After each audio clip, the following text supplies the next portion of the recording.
Bonjour, bienvenue au rendez-vous. Nous recevons pour ce numéro deux invités. Jean-Claude de Souza, élu municipal, secrétaire de section du Parti socialiste. Bonjour Jean-Claude. Bonjour Charles, merci de m'avoir invité. Et Dean Eric Adéchian, consultant financier, analyste politique. Bonjour Monsieur Adéchian. Bonjour Charles, bonjour à tous ceux qui nous regardent.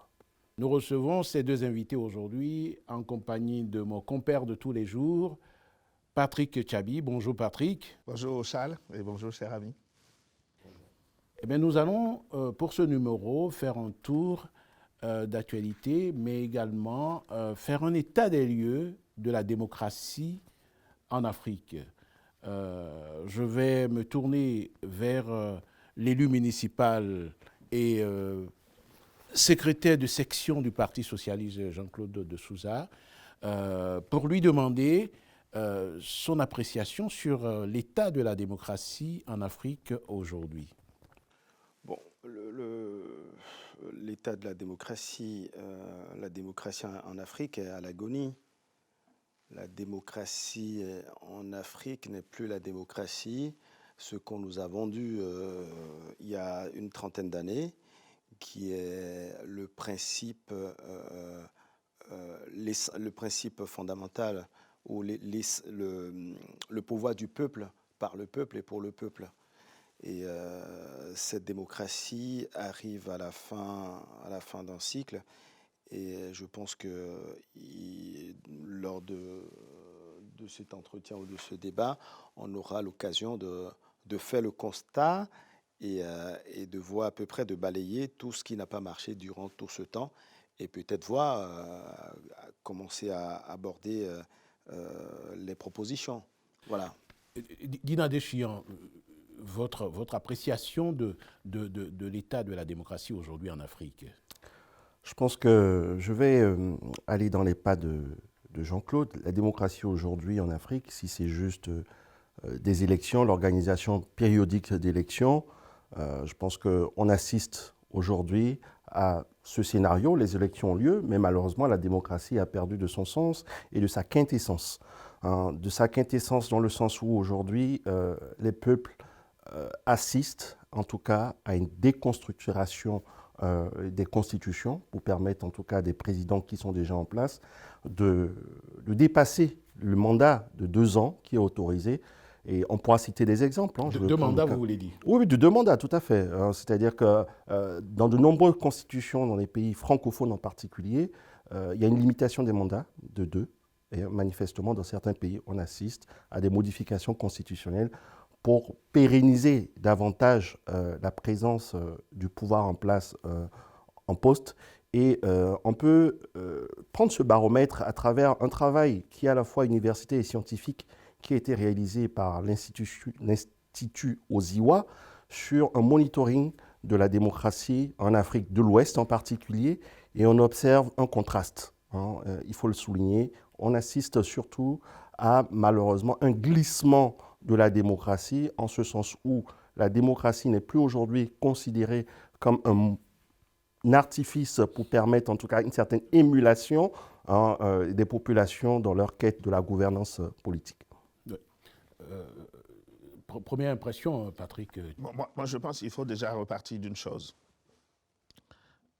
La démocratie telle qu'on s'exprime là, c'était une promesse que la démocratie, au début des années 90, après la chute du mur de Berlin, n'oublions pas d'où on est parti, après la chute du mur de Berlin, c'était que pour aller au développement, le moyen le plus court et le plus pertinent, c'était le choix de la démocratie. En effet. Bien. Aujourd'hui, qu'est-ce qu'on constate? Est-ce que le développement était au rendez-vous? C'est un débat. Le constat qu'on fait, c'est que le moyen qu'on pensait être le véhicule pour nous amener au développement, ce véhicule est en panne.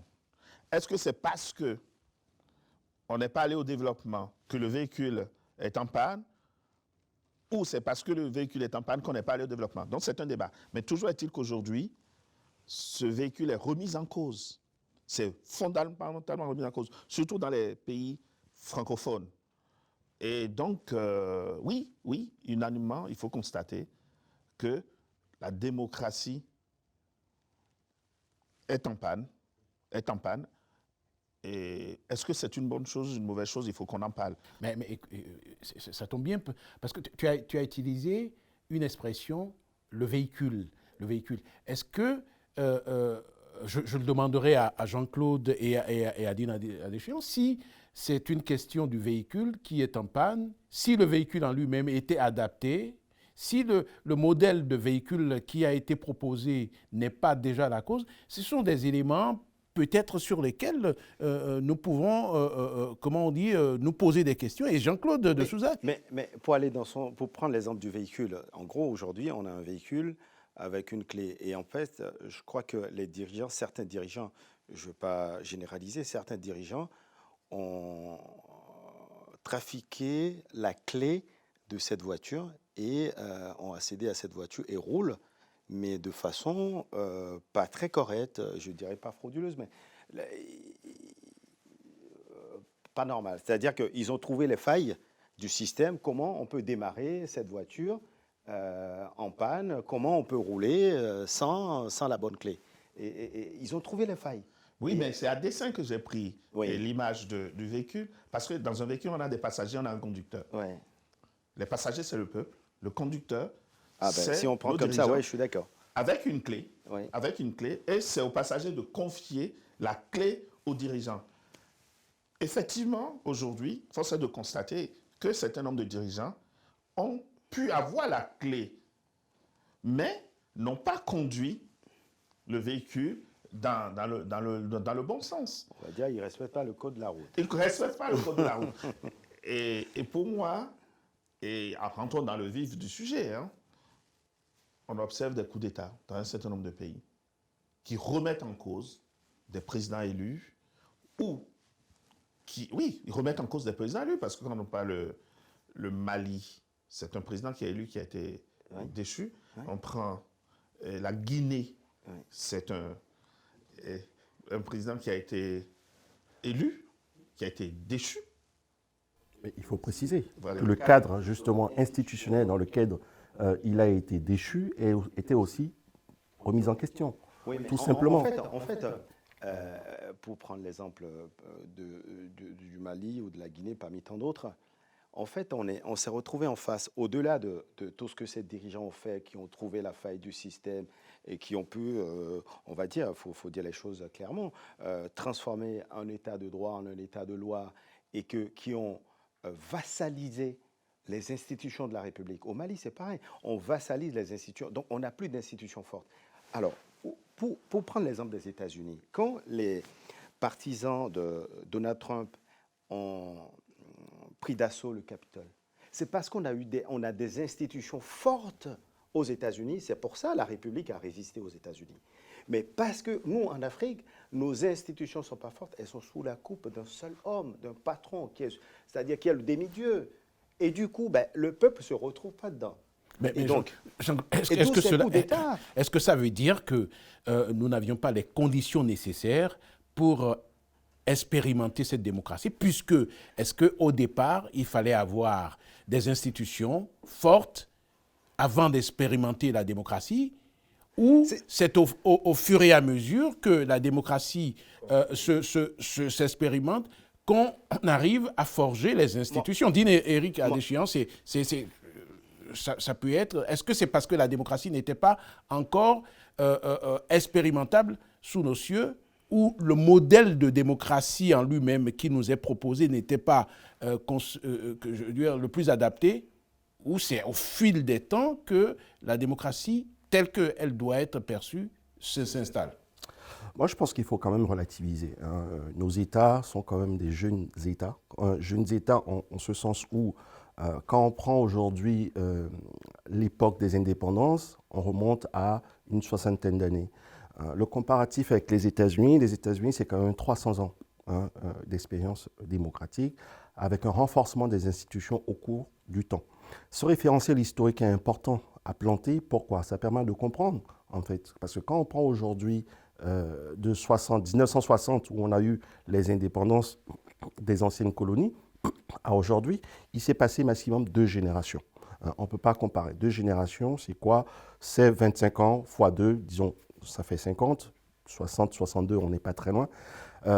Il faut relativiser. Pourquoi? Parce que nos démocraties ou nos peuples aujourd'hui avaient un fonctionnement différent de ce que les Occidentaux nous ont planté comme démocratie. Parce que rappelez-vous quand même le sommet qu'il y a eu sur, on va dire, la démocratie en France.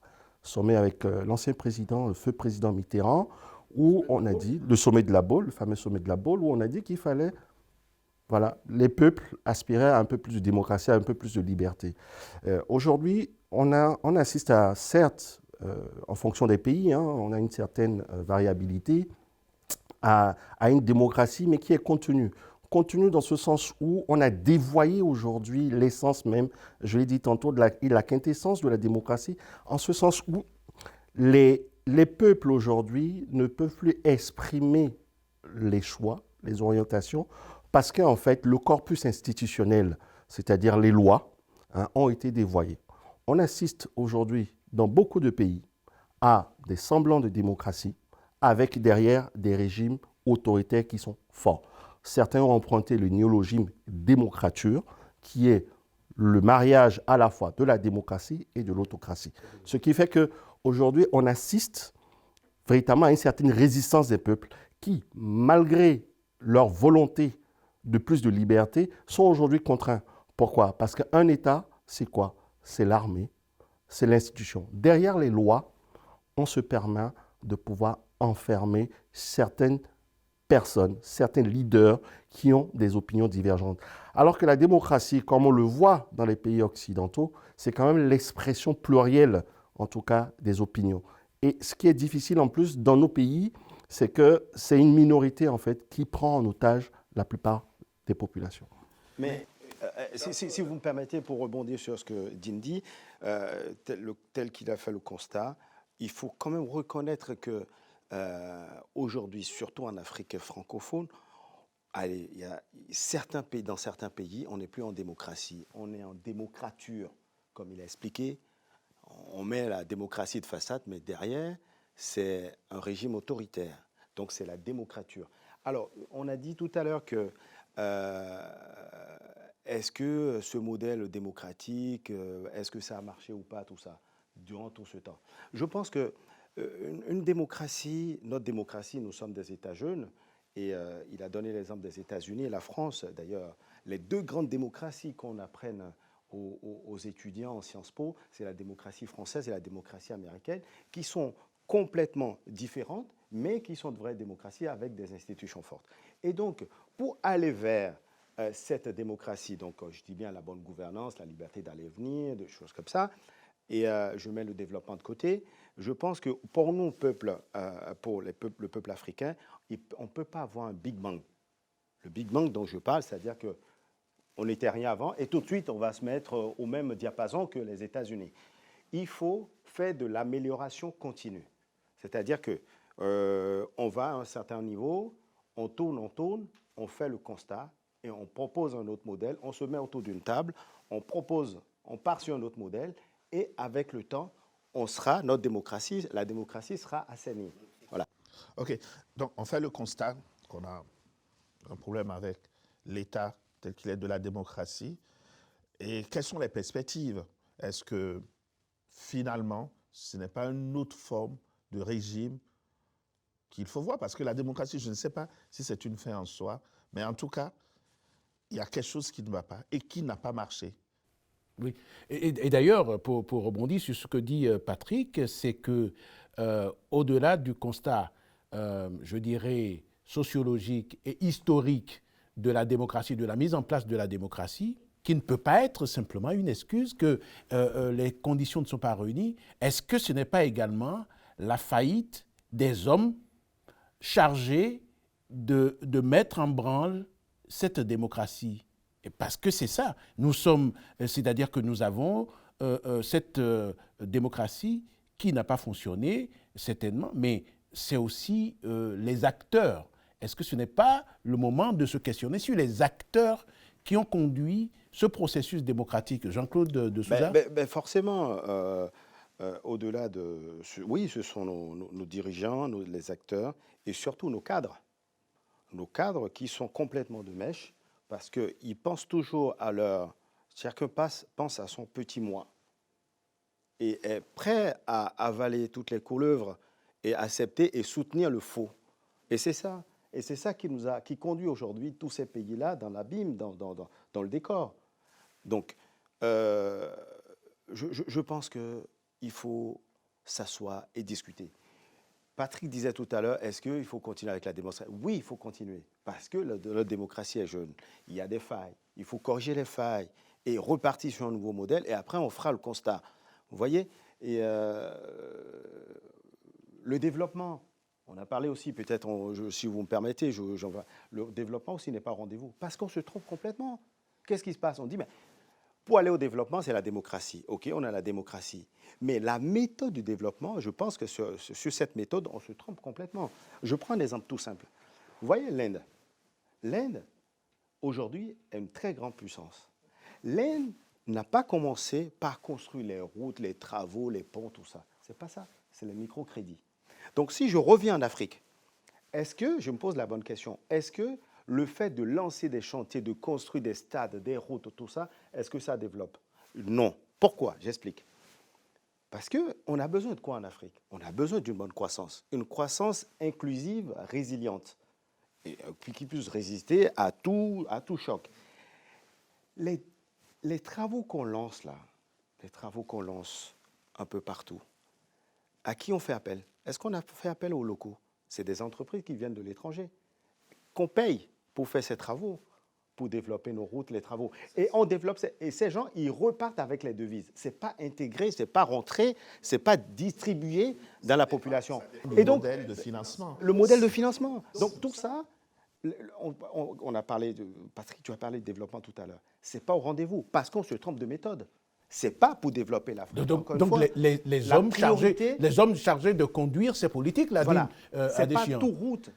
Il y a des routes qu'il faut faire, mais pas comme on fait partout. Je vois en Côte d'Ivoire, à gauche, à droite. Non, je ne crois pas. Oui, mais donc les microcrédits, par exemple, il faut trouver hommes, un moyen pour injecter la liquidité dans le pays, pour doper de la croissance. Parce que c'est la consommation qui dope la croissance. Absolument. Et on n'est pas au rendez-vous. Voilà, c'est une parenthèse. Non, mais on est d'accord, c'est-à-dire que c'est le problème des hommes chargés de conduire la politique de la démocratie en elle-même, c'est-à-dire que les dispositifs permettant la mise en place de la démocratie, c'est les hommes qui ont expérimenté, qui devraient mettre en branle ces dispositifs-là qui ont certainement failli. Je suis beaucoup plus même large. Il n'y a pas que les hommes, c'est un tout. Parce qu'on fait le débat du développement, mais le développement, il faut savoir, ça consiste en quoi? Parce que quand on parle de développement, c'est à la fois l'économie, c'est à la fois le politique, c'est le social et autres.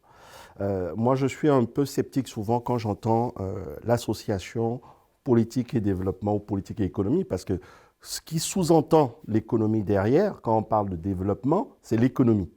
Il faut le préciser, c'est l'économie. Ce n'est pas parce que vous avez 7% de croissance que le peuple va bien. Il faudrait que cette croissance, je suis d'accord avec Jean-Claude, que cette croissance elle soit résiliente, elle soit inclusive surtout. Parce qu'à travers l'investissement humain, le capital humain, parce que bien évidemment, quand on prend le cas par exemple des démocraties occidentales, on est parti d'un capitalisme purement, c'est-à-dire faire du fric. Aujourd'hui, à une réflexion qui soit différente, à un capital à visage humain. Ça veut dire quoi? Ça veut dire que l'être humain, le citoyen, est au cœur des politiques publiques. Il ne suffit plus juste de mettre du béton, de construire des routes pour dire tout va bien, tout va mieux et que les populations peuvent se contenter de ce développement. Non, le peuple attend plus que de simples infrastructures. Le peuple attend un bien-être. C'est-à-dire que la particularité qu'on observe dans beaucoup de pays africains, et c'est ce que je dis souvent, l'économie prime sur à la fois le social. Quand je parle du social, je parle de l'éducation, je parle du bien-être, de la santé, des populations et des citoyens, l'économie prime sur à la fois la politique, sur le social et tout. Mais il faut savoir que le temps des politiques, un mandat, c'est 5 ans. 2 mandats, pour limiter, c'est 10 ans. Mais l'économie, les politiques économiques est dure dans le temps. Et on n'a pas une certaine appropriation de nos propres outils en matière de loi, parce que en même temps, et on l'observe souvent, à chaque régime, il y a de nouvelles lois qui déconstruisent en fait, si vous voulez, ce qui a été fait par des prédécesseurs. Les peuples n'ont pas le temps de s'habituer. Oui, et au fur et à mesure. Oui, donc on revient à la même chose. Pour moi, il faut clairement répondre, c'est les hommes qui ont failli. On a beau avoir des institutions fortes, si à un moment donné, il n'y a pas des hommes pour défendre ces institutions. Mais c'est les hommes qui incarnent ces institutions. Oui, donc la faillite, elle est purement la faillite de nos élites. Elle est purement la faillite de nos élites. On parlait tout à l'heure des États-Unis où on en dit que c'est les institutions qui ont résisté. Les institutions, certes, ont été les instruments qui ont permis à des hommes de maintenir ça. Le vice-président américain, il aurait pu s'aligner sur Trump et ne pas être présent à la validation des élections et rien ne résistera. Donc c'est aussi des hommes. Qu'est-ce qui se passe dans nos pays? Mais il incarne une institution. Il incarne certes une institution, mais il a eu le courage de s'appuyer et de dire... Le courage politique. Le courage politique de dire je défends cette institution. Dans nos pays, qu'est-ce qui se passe? Je parlerais même du courage moral. On a toutes les institutions, Intellectuellement, on est très fort, hein, on rédige les choses, on est vraiment fort. On décrit, etc. Mais à la tête de nos institutions, qu'est-ce qu'on a? On a des faillis, des reptiliens, des rampants qui n'ont même pas conscience de leur rôle historique quand ils sont à la tête d'une institution. On dirige une cour constitutionnelle ou un conseil constitutionnel, il faut prendre la dimension de ce que c'est. Et souvent, dans nos échanges avec Charles, tu dis, on ne respecte pas le fétiche. Et nos institutions, c'est des fétiches. Et si on ne les respecte pas, le fétiche ne fera rien. Donc, c'est d'abord la faillite de nos hommes et de nos femmes. Et pourquoi on persévère dans ça? Parce qu'à aucun moment, on demande des comptes à ces hommes-là. Et donc, c'est pour ça, je dis, on est tous unanimes là-dessus, on vient de faire le constat. Mais c'est quoi l'étape d'après, le next step? C'est quoi? Il y a déjà eu des expérimentations. Il y a des expérimentations. Des coups d'État successifs. Oui, mais je pense que les coups d'État successifs ne sont pas la solution.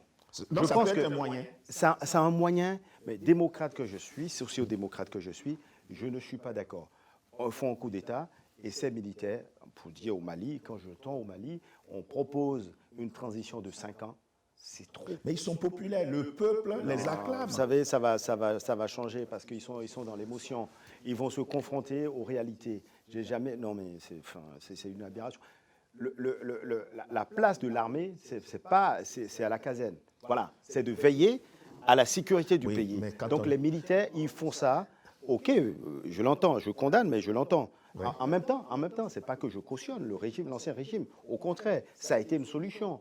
Ok, je comprends, mais ce n'est pas une solution, les coups d'État. Donc c'est pour ça, la solution aujourd'hui, c'est d'aller aux assises, ou une nouvelle conférence nationale, ou qu'on veut, qu'on s'asseye et qu'on discute. Il y en a, pour paraphraser quelqu'un, Laurent Gbagbo, qui dit, asseyons-nous, discutons. Oui. Et donc, il faut s'asseoir pour dire, comment, par exemple, je prends l'exemple de la justice, qui, dans tous les pays, qui est la cible de tous les commentaires. Qu'est-ce qu'on fait pour rendre la justice autonome? Moi, personnellement, je pense que la justice l'appareil judiciaire doit être décorrélé, vraiment sorti complètement de la gouvernance et rendre autonome possible. C'est une approche. Donc, on est d'accord que si on recentre le débat sur l'état des lieux de la démocratie en Afrique, c'est-à-dire qu'il y a sur l'expérimentation qui a été faite de cette démocratie, la faillite des hommes qui n'a pas permis de mettre en place et de dérouler, de mettre véritablement en branle le processus démocratique et de l'ancrer.